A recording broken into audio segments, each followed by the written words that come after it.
দুধ আর পাউরুটি দিয়ে মজাদার এই মিষ্টির রেসিপিটি বাড়িতে অবশ্যই একবার বানিয়ে নিতে পারো। এটা মাত্র 10 মিনিটে তৈরি হয়ে যাবে আর এটা এতটাই টেস্টি যে একবার বানালে কিন্তু বারবার খেতে ইচ্ছা করবে। এটাকে আমরা পাউরুটির ভাজা মিষ্টিও বলে থাকি। তো যাই হোক, ভিডিওটি স্কিপ না করে দেখতে থাকো, আশা করি তোমাদের ভীষণ ভালো লাগবে। প্রথমে আমি এখানে 2 কাপ দুধ নিচ্ছি। আমি প্রথমে ভাজা মিষ্টির পুর তৈরি করছি। তো পুরের জন্য দুধের ভেতরে দেব কাপের 1 কাপ পরিমাণে কাজু বাদাম। কাজু বাদামকে খুব ছোট ছোট কুচি করে গ্রেট করে নিয়েছি। এখানে বাদামটা অবশ্যই লাগবে, এখানে যে কোনো বাদাম দেওয়া যাবে। 1 কাপ পরিমাণে চিনি দিচ্ছি। মিষ্টিটা অবশ্যই স্বাদ মতো দিতে হবে, তবে একটু মিষ্টি বেশি হলে খেতে ভালো লাগে। এবার দিচ্ছি চা চামচের 2 চা চামচ পরিমাণে সুজি। সুজির বদলে এখানে চালের গুঁড়া দেওয়া যাবে, আবার ড্রাই কোকোনাট দেওয়া যাবে। তবে আপাতত আমার কাছে ড্রাই কোকোনাট নেই, তো এখানে আমি সুজিটাই ব্যবহার করলাম। এতে কি হবে, এখানে যে মালাইটা আমি তৈরি করছি সেটা একটু গাঢ় হবে আর খেতেও ভালো লাগবে। এবার গ্যাসের ফ্লেমটা মাঝারি লো আঁচে রেখে অনবরত নাড়াচাড়া করে নিচ্ছি। দেখো ফ্রেন্ডস, কত সুন্দরভাবে এখানে খিসাটা তৈরি হয়ে গেছে। এটা প্রায় মালাইয়ের মতোই টেস্ট হবে। তো এটাকে আমি এবার এক সাইড করে ঠান্ডা করে নেব। এটা হলো আমাদের ভাজা মিষ্টির পুর। এবার আমি সুগার সিরাপ তৈরি করব। 2 কাপ চিনির সঙ্গে 1 কাপ জল দিচ্ছি। একটু চিটচিটে সুগার সিরাপ তৈরি করতে হবে। একটি এলাচ আর একটু দারুচিনি দিয়ে দিলাম, এতে ফ্লেভার খুব ভালো পাওয়া যাবে। আর এখানে সুগার সিরাপ পাতলা করা যাবে না, তবে একটু চিটচিটে হবে। পাতলা হবে তবে একটু চিটচিটে হবে। তো দেখো বেশ লালচে কালার ধরে গেছে। এবার আমি এটাকে এক সাইড করে রেখে দিচ্ছি। তবে এই পর্যায়ে মিষ্টিটা অবশ্যই স্বাদ মতো দিয়ে দেবে। তো এখানে আমি পাউরুটির মিষ্টির জন্য স্লাইস পাউরুটি নিয়েছি। এখানে খুব বেশি পাউরুটি লাগবে না, প্রায় 6 থেকে 7 পিস মতো পাউরুটি এখানে আমি নিয়েছি। পাউরুটির চারিদিকে যে শক্ত অংশটা আছে সেটা কেটে বাদ দিয়ে দেব। এই অংশটাতে পিঠা খুব ভালো হবে না। দেখো কত সুন্দরভাবে কেটে নিয়েছি। এবার প্রত্যেকটা পাউরুটিকে ঠিক এইভাবে বেলুন চাকির উপরে রেখে একটু চেপে দেব। এতে কি হবে, আরও সফট হয়ে যাবে, নরম হবে, একটু বড়ও হবে।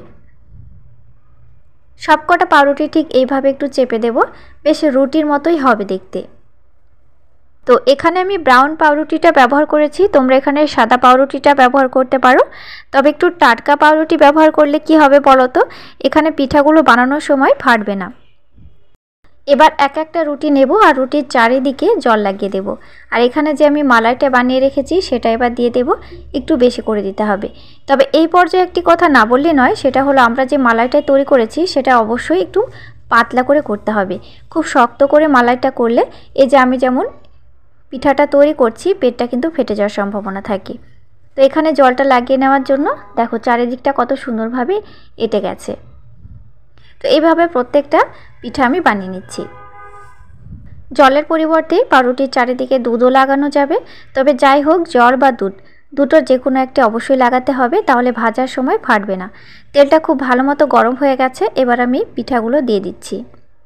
একসঙ্গে 3-4টে করে ভাজা যাবে, তাতে কোনো অসুবিধা নেই। আর এই পর্যায়ে গ্যাসের ফ্লেমটা অবশ্যই বাড়িয়ে দিতে হবে।